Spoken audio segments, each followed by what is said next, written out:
permeabilidad de la membrana, osmosis, difusión facilitada y transporte pasivo y activo, transporte iónico y potencial de la membrana. La permeabilidad es... las membranas celulares, como sabemos, están formadas por una bicapa lipídica. La permeabilidad se refiere a cuando las moléculas cruzan o no la capa. Para atravesar la capa, la bicapa lipídica se deben cumplir algunas condiciones, como es la solubilidad, polaridad, carga y tamaño. Las membranas celulares son selectivamente permeables. Unas pasan libremente, otras pasan por ayuda de acarreadores. En algunos casos, cuando las moléculas son muy grandes, no pasan intactas o en algunos casos no cruzan.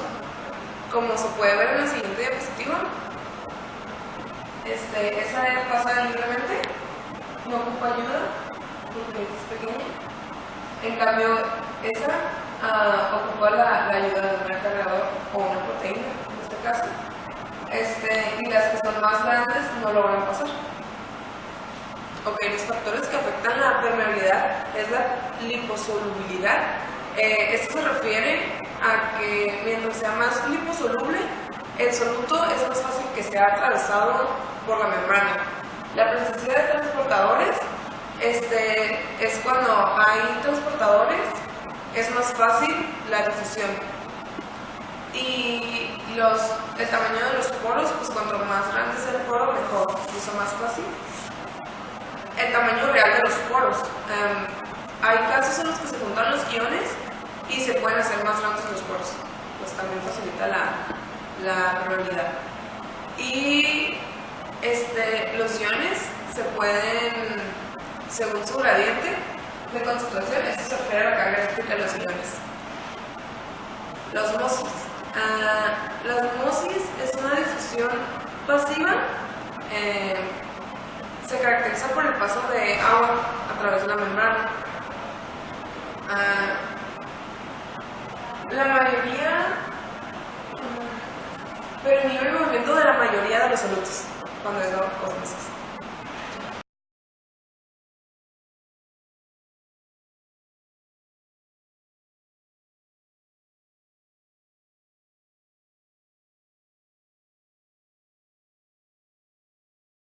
La ósmosis. La ósmosis es el transporte pasivo donde moléculas de agua son transportadas a través de una membrana. El agua pasa de un lugar de menor concentración de solutos a un lugar de mayor concentración de solutos. ¿Sí? ¿Entendemos eso? Esto ocurre gracias a que los solutos poseen efectos osmóticos, atrayentes de agua y modificadores de la presión osmótica. Los solutos, gracias a su número de partículas, pues son osmóticamente activos y tienen la particularidad de atraer moléculas de agua.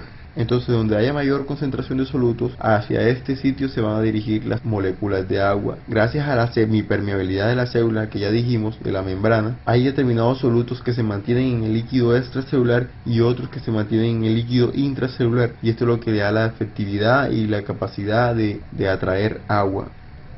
Aquí en un esquema más grande, imaginémonos estos cloruros de sodio que tienen unos imanes hacia moléculas de agua. Entonces ellos ejercen su función y donde hay mayor concentración de solutos, el agua se difunde. Ahora bien, aparece otro concepto que es la presión osmótica. Supongamos que colocamos una mano aquí que tiene la función ahora mismo de ejercer presión sobre todas estas partículas, sobre todas estas moléculas y llevarlas hacia el borde de la membrana. Y entonces, ¿qué sucedería aquí? Pues tanta sería la presión a nivel de la membrana que se suspendería la difusión. Es más, hasta podrían difundirse partículas hacia el exterior otra vez.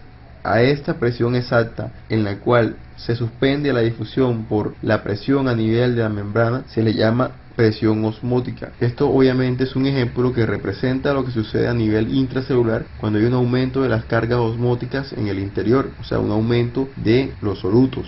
Entonces, la presión osmótica es la presión que se crea en la membrana por el movimiento de agua, o dicho de otra forma, es la cantidad de presión exacta necesaria para detener completamente el proceso de ósmosis.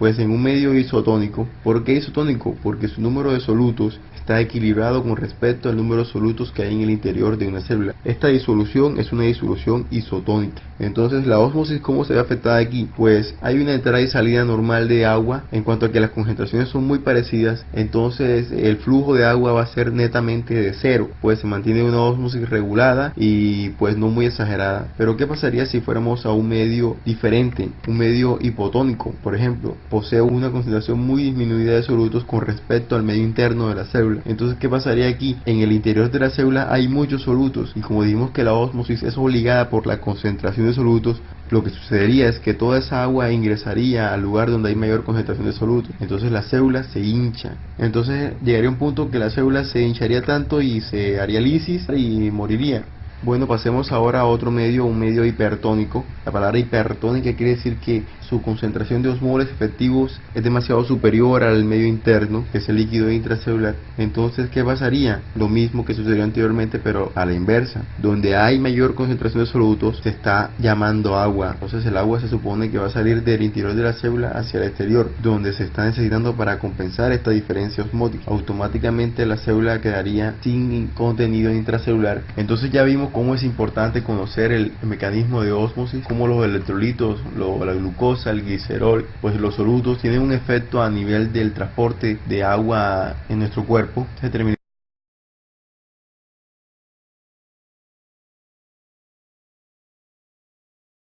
La difusión facilitada se va a dividir en dos, pero antes es por el transporte pasivo. El transporte pasivo es un paso de difusión de sustancias a través de la membrana. Se produce siempre a favor del gradiente. Ok, entonces va a ser hacia donde hay, de donde hay más hacia el medio donde hay menos. Este puede darse por dos métodos, que es la difusión simple. Es el paso de pequeñas moléculas a favor del gradiente. Como se puede ver ahí, a favor, porque no ocupa una proteína o canales para poder pasar del medio exterior hacia el interior. Para esto, esas moléculas deben cumplir dos condiciones: la concentración y la permeabilidad. Otro método es la difusión facilitada. Este es de pequeñas moléculas polares, dice como son los aminoácidos, los monosacáridos, etc. Estos pueden atravesar la bicapa lipídica a través de proteínas transmembranosas. Como se puede ver ahí, se le puede llamar transportadoras o de canal también, que al unirse van a sufrir cambios, así como también van a poder pasar la molécula hacia el interior de la célula. Ahora vamos a ver un video en el que vemos aquí el transporte pasivo. Vemos como moléculas del espacio extracelular pueden atravesar y pueden entrar sin ayuda de una proteína. Y aquí la facilitada vemos que ocupa un canal, una proteína para poder pasar.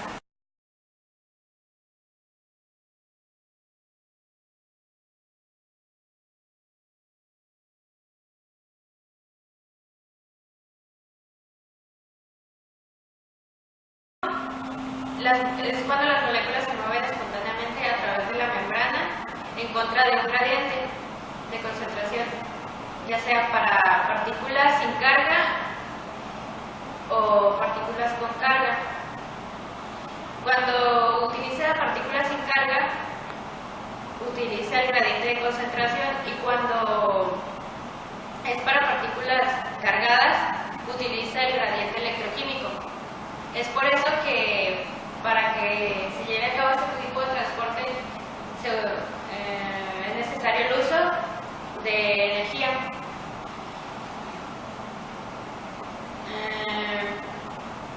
Se produce a través de proteínas integrales. Tiene tres tipos: el primario, el secundario y el de translocación de grupos. El primario son las denominadas bombas y requiere energía del ATP. El secundario requiere energía proveniente del gradiente electroquímico, y las de translocación de grupos transporta grupos químicos.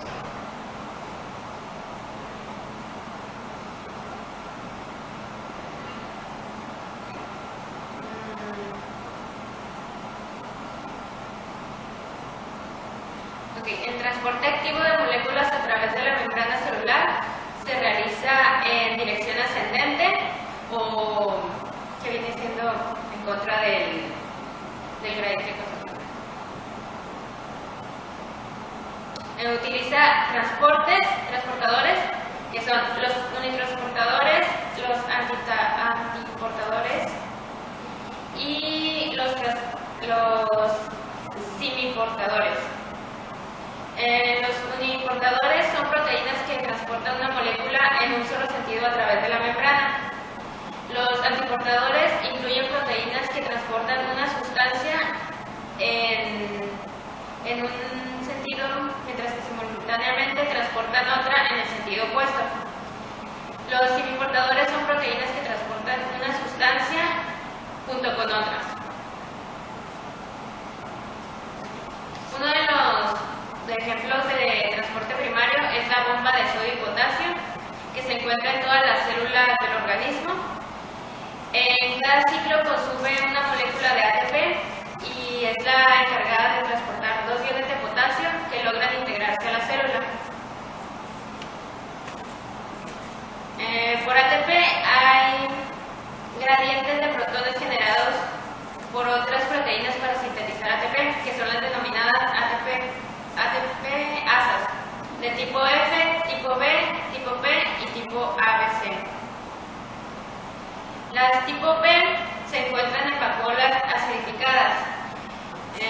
Tienen dos funciones: acidifican los compartimientos en donde se encuentran y crean gradientes de protones a través de la membrana. Las ATP tipo P universales dependen de ATP y transportan sodio, calcio y potasio. El resultado de estas es el ingreso de 2 iones de potasio y el ingreso de 3 iones de sodio, y es equivalente a la pérdida de electropositividad interna de la célula.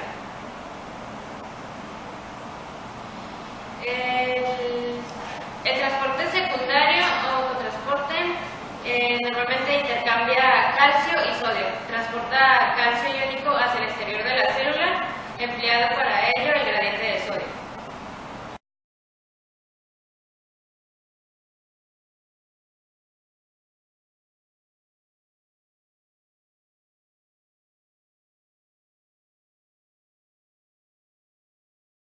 El tema es transporte iónico y potencial de membrana.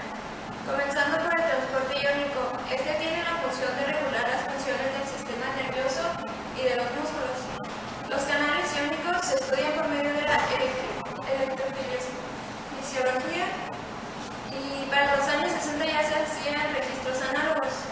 Estos canales siempre deben pasar a favor de un gradiente de concentración en condiciones fisiológicas. El transporte iónico tiene una comparación. Las cantidades de iones por tiempo que puede transportar el ATP-asa es de 100 por segundo, mientras que la cantidad transportada por un canal iónico es de 10 millones por segundo. Esto significa que es 100.000 veces más rápido que un transportador pasivo o una dependiente de energía, como ya se mencionó, el ATP-asa. Algunas de sus características es que tienen selectividad a un solo ion, son mucho más rápidos de los transportadores y tienen un polo, un ambiente polar, y el filtro selectivo dentro del polo tiene aminoácidos específicos que seleccionan qué es lo que va a entrar y qué es lo que no. Estos iones no pasan hidratados, pues al pasar por los poros se deshidratan. Estos canales también se dividen según la forma en que son gatillados, o sea, también sincronizados. El primero es el voltaje. Estos se abren en cambios en el voltaje de la membrana. Un ejemplo sería el canal de potasio, el de sodio, y también estos son responsables de potencial de acción. El segundo es el ligando. Al despegarse el ligando se abre y luego el ligando se cierra. Un ejemplo sería el receptor de acetilcolina y el nicotínico. El tercero es el mecánico. Este, como su nombre lo dice, exactamente. Y un ejemplo sería un cambio de temperatura o un estiramiento de membrana. Y el cuarto es el leak channel. Este tipo de canal abre y cierra espontáneamente. El mismo ejemplo se toma del canal de potasio, el de sodio, y estos son ahora responsables del potencial de membrana. Y pasando al tema de potencial de membrana,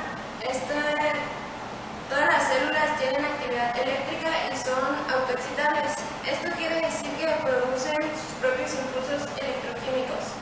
El potencial de membrana es la diferencia eléctrica que hay entre el interior y el exterior de la célula.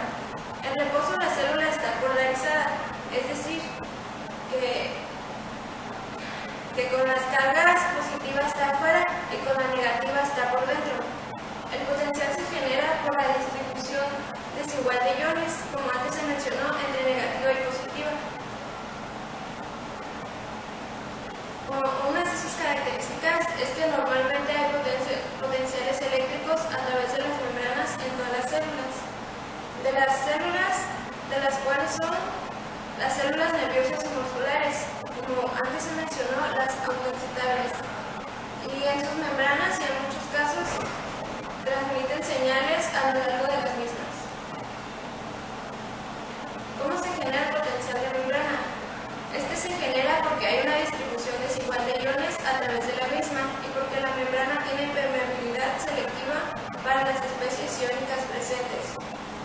En la mayoría de las células existe una alta concentración de potasio y de aniones no permeables en el interior de la célula, mientras que el sodio y el cloruro se presentan en mayor concentración en el exterior. Esto significa que existe un gradiente de concentración para las especies iónicas mayoritarias presentes. Existe un gradiente también que es el electroquímico para el potasio. La concentración es mayor intracelularmente. El potasio sale a favor de su gradiente químico y eventualmente es retenido por su gradiente eléctrico. Al salir deja su contraión al lado de la membrana y el interior de la membrana queda negativo. También en este potencial se encuentra la ecuación de Nernst. La ecuación de Nernst es la magnitud del potencial de la membrana. Esta depende de la tendencia de los iones para difundir hacia uno u otro lado dependiendo de la diferencia de concentración. Esta ecuación nos permite calcular el potencial de membrana. Esta concentración iónica interior y en el exterior está también la polaridad